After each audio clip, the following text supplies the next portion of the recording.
बिस्मिल्लाहिर्रहमानिर्रहीम। इल्म कास्ट के प्यारे दोस्तों, उम्मीद है कि आप सभी खैरियत से होंगे। अल्लाह ताला आप सभी को खैरियत से रखे, आमीन सुम्मा आमीन। प्यारे दोस्तों, जब कोई इस दुनिया से चला जाता है तो उसे अंधेरी कब्र में उतरना पड़ता है, तो वो अपने दफन करने वालों को देख और सुन रहा होता है। जब वो उस पर मिट्टी डाल रहे होंगे तो ये मंजर भी नजर आ रहा होगा, लेकिन वो कुछ बोल नहीं सकेगा। दफन करने के बाद उसके नाज उठाने वाले रुखसत हो रहे होंगे, कब्र में उनके कदमों की चाप सुनाई दे रही होगी, दिल डूबा जा रहा होगा। इतने में अपने लंबे लंबे दांतों से कब्र की दीवारों को चीरते हुए खौफनाक शक्ल वाले काले काले मुहिब बालों को लटकाए हुए दो फरिश्ते मुनकर नकीर कब्र में मौजूद होंगे। उनकी आंखों से शोले निकल रहे होंगे। वो सख्ती के साथ बिठाएंगे और सख्त लहजे में सवालात करेंगे। दुनिया की रंगीनियों में सिर्फ दुनिया के इम्तिहान की फिक्र करने वालों, फिल्मी ड्रामे देखने वालों, गाने बजाने सुनने वालों, दाढ़ी मुंडवाने वालों, दाढ़ी को एक मुट्ठी से घटाने वालों, हराम रोजी कमाने वालों, सूद और रिश्वत का लेन देन करने वालों, अपने ओहदे और मजहब का नाजायज फायदा उठाकर मजलूमों की आह लेने वालों, झूठ बोलने वालों,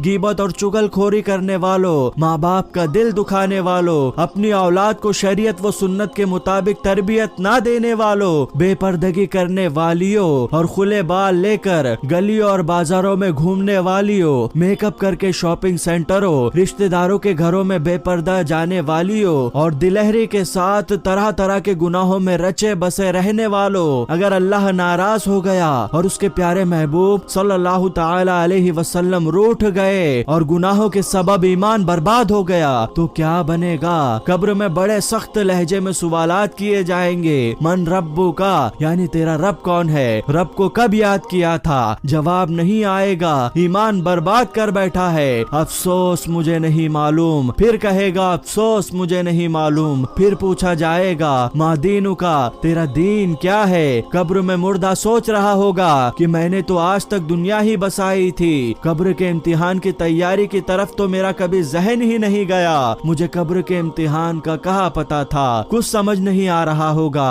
और जुबान से निकल रहा है अफसोस मुझे नहीं मालूम। फिर एक हसीन और जमील नूर बरसाता जलवा दिखाया जाएगा और सवाल होगा इनके बारे में तू क्या कहा करता था? पहचान कैसी होगी? दाढ़ी से तो उनसियत ही नहीं थी। गैर मुस्लिमों का तरीका अजीज था, दाढ़ी मुंडवाने का तो मालूम रहा। ये तो दाढ़ी शरीफ वाली शख्सियत है, जिसका खात्मा ईमान पर नहीं हुआ उसके मुंह से निकलेगा अफसोस मुझे नहीं मालूम। इतने में जन्नत की खिड़की खोली जाएगी और फौरन बंद कर दी जाएगी। फिर जहन्नम की खिड़की खोली जाएगी और कहा जाएगा अगर तूने दुरुस्त जवाब दिए होते तो तेरे लिए वो जन्नत की खिड़की थी। ये सुनकर उसे हसरत भलाई हसरत होगी। कफन को आग के कफन में तब्दील कर दिया जाएगा।